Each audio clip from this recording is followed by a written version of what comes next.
my dear students. Welcome back to Gurudeva online class. Myself Siddesh, 7th social science teacher. Dear student, we already discussed from the civics part the two important lessons. In that first one, our constitution, nothing but Indian constitution. In that lesson, we discussed the meaning and the importance of Indian constitution and what are the features of Indian constitution. And the second lesson, the fundamental rights and duties. In that lesson, we discussed meaning and importance of fundamental rights and duties and what are the fundamental rights and duties. So today class, we are going to discuss from the civics part the third lesson, that directive principle of state policy. So this we can call also the shortcut DPSP, nothing but directive principle of state policy. So in this class we are going to discuss the three important points. The first one, the meaning of directive principle of state policy. The second one, importance of directive principle of state policy, and what are the features of directive principle of state policy. So these 3 points we are going to discuss the today class. So let us discuss one by one. The part 4th, our Indian constitution, part 4th and article 36 to 51, it completely explained about the directive principle of state policy. And this directive principle of state policy, it borrowed from the Irish country. So in the beginning I said the some very important points we borrowed from the other countries. So like the directive principle of state policy also, it borrowed from the Irish country. So then what is the meaning of directive principle of state policy? The main intention of directive principle of state policy, that to welfare the state. For that purpose, the constitution, it has provided many facilities to a citizen, whether it is political, whether it is social, or whether it is economical also. Then what is the meaning of directive principle of state policy? The meaning of directive principle of state policy, that here the constitution has directed to the states some principles. For what purpose? To achieve the ideal welfare. So this is we can call as the directive principle of state policy. The constitution has given some guidance to the government, whether it is central government or whether it is state government, to follow the some principle. For what purpose? To achieve the welfare of state. So that we can call as the directive principle of state policy. So this is the meaning of the directive principle of state policy. Then what is the importance of directive principle of state policy? So why do we need this directive principle of state policy to the state? So the directive principle of state policy are very needed to welfare the state. So let us discuss what are the importance of directive principle of state policy. In that first one, these are the indicators for the holistic development of India.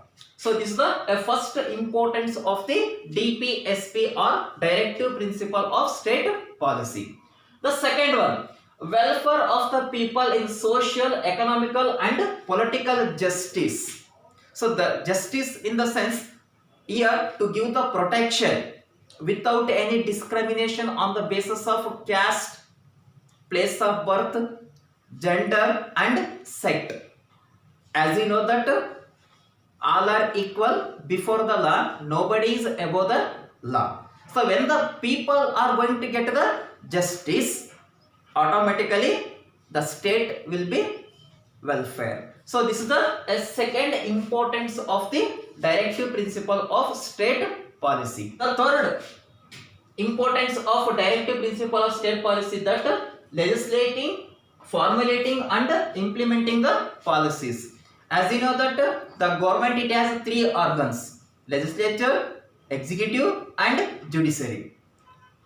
What are the main functions of these organs? The first one, legislature, just it is going to make a law or formulating the law, and executive, it is going to implement those laws, and the third one, judiciary, it is going to give the justice. So these are the three important organs and functions of the government. So here, when the legislative is going to formulating the law, then the directive principle of state policy are a very need. And the next importance of directive principle of state policy, that to achieving the freedom, equality and brotherhood, and the last one, to welfare the state. So this is the fourth importance of the directive principle of state policy. And the last one, promotion of international peace. So this is the fifth importance of the directive principle of state policy. This is the importance of the directive principle of state policy. Overall, the main intention of directive principle of state policy, that to give the social, economical, political justice to a citizen. So this is one of the a very important of the directive principle of state policy. Let us discuss what are the directive principle of state policies we can see in our Indian Constitution. The Indian Constitution, it has 11 directive principle of state policies. If any government come to power, they should do the work on the basis of these 11 directive principle of state policies. So let us discuss one by one. In the first one, social justice. What is the meaning of social justice? Protection to all citizens without any discrimination on the basis of caste, sect, language, religion, place of birth and color. We should give the protection to all citizens, because as you know that all are equal before the law, nobody is above the law. So that we should do protection to the all citizens, and with include the government, it has taken a few steps to protection the citizen, like eradication of bond labor, exploitation of children, equal rights to women and respecting them. So these are the a few steps taken by the government for what purpose? To give the social justice to all citizens. So this is the first directive principle of state policy. Yes, the second one, directive principle of state policy, that social justice to the weaker section. Then what are the weaker section? There are three categories we consider as a weaker section. Those are SC, ST and OBC. So these three category we consider as a weaker section.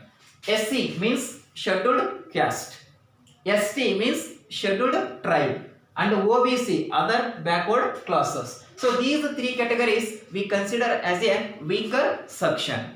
Our constitution made intention that to reach the basic needs to these weaker section. Then what are the basic needs?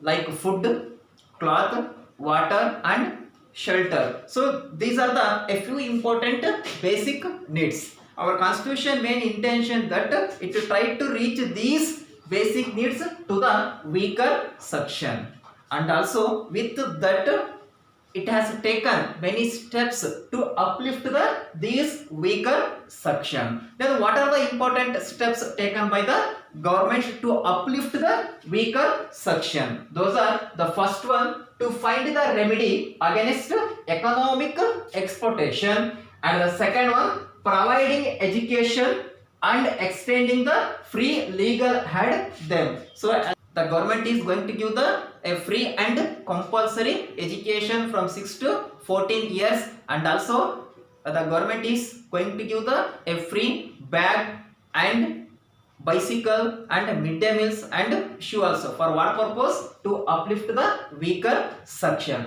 So this is a second directive principle of state policy, that social justice to the weaker section. Yes, let us discuss the third, one of the very important directive principle of state policy, that women and child welfare. The main intention of our constitution, that to uplift the women and child welfare. So as you know that nowadays women facing many problems like education, child marriage, domestic violence, dowry and employment opportunities. To solve these problems, the government it has taken many steps. So let us discuss the few important steps which has taken by the government. The first one, equal wages to both men and women for the same work. So in the last 25-30 years ago, the woman, she should not go any outside from the home and she should not do any job. But nowadays we cannot see like that. If you see any field, there is a woman. And the second one, a maternity benefit to the woman. And the third one, prevention of exploitation of the children and facilities for the children to grow healthy. And the last one, providing free and compulsory education. So these are a few important steps as taken by the government to uplift the women and child welfare. So this is a third important directive principle of state policy. Yes, the fourth important directive principle of state policy, that labor welfare. The main intention of our Indian constitution, that to uplift the labor life. For that purpose it brought some reforms. So let us discuss what are the important reforms taken by the Indian constitution. The first one, conducive atmosphere to work. The second one, minimum wages to workers. The third one, providing them opportunity to participate in the administration. In the beginning, they don't have any rights to participate in the administration. But nowadays, they have rights to participate in the administration also. And with this, the nowadays, the central government and state government, it has taken many steps to labor welfare. So let us discuss the few important steps. Those are, the first one, Jawar or Rozgar Yojana. The second one, Employment Assurance Scheme. The third one, Labor Welfare Fund. The fourth one, Mahatma Gandhi National Rural Employment Guarantee Scheme. With this, the government strictly informed to the industries owner that they should give the life security to the labor when they are going to do the work. So this is a fourth important directive principle of state policy, that labor welfare. Yes. The fifth one of the very important directive principle of state policy, that add to the helpless. Our constitution is considered the three important categories as a helpless.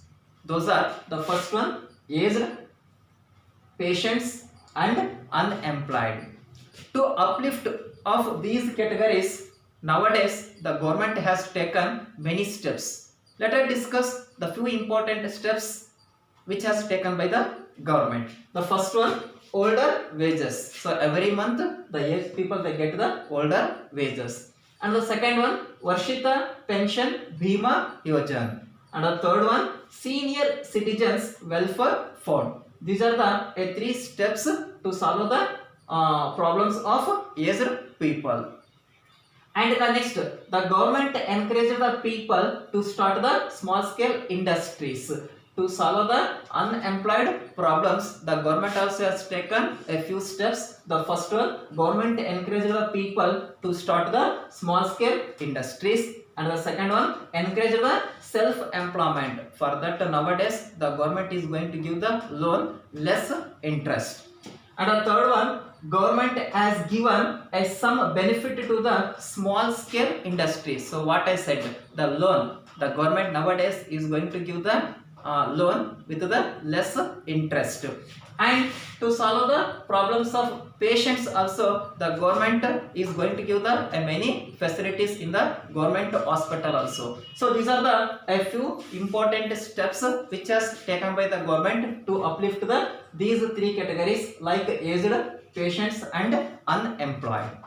Yes, the sixth, one more important directive principle of state policy, that uniform code of law to all. So what is the meaning of uniform code of law to all? It means one country, one rule.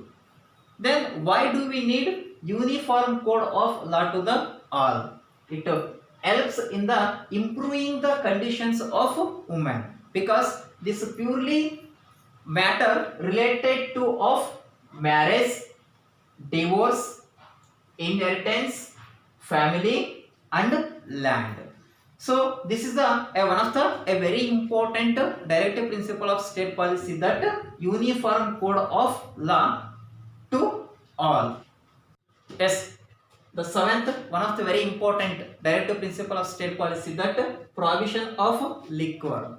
As you know that, my dear student, nowadays we are going to see many problems because of liquor. So in family there are many disputes arise between the family members because of liquor, and also it spoils the health like heart and liver damage also, and financial problems also we can see in the family because of liquor, and increase the exploitation of women. The nowadays many women died because of liquor. For that purpose, our constitution has strictly directed to the all state government to provision of liquor. So this is the seventh directive principle of state policy.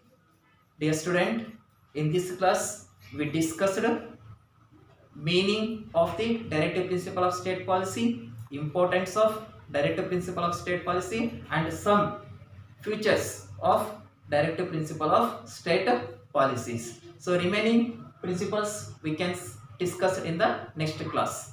Bye my dear students.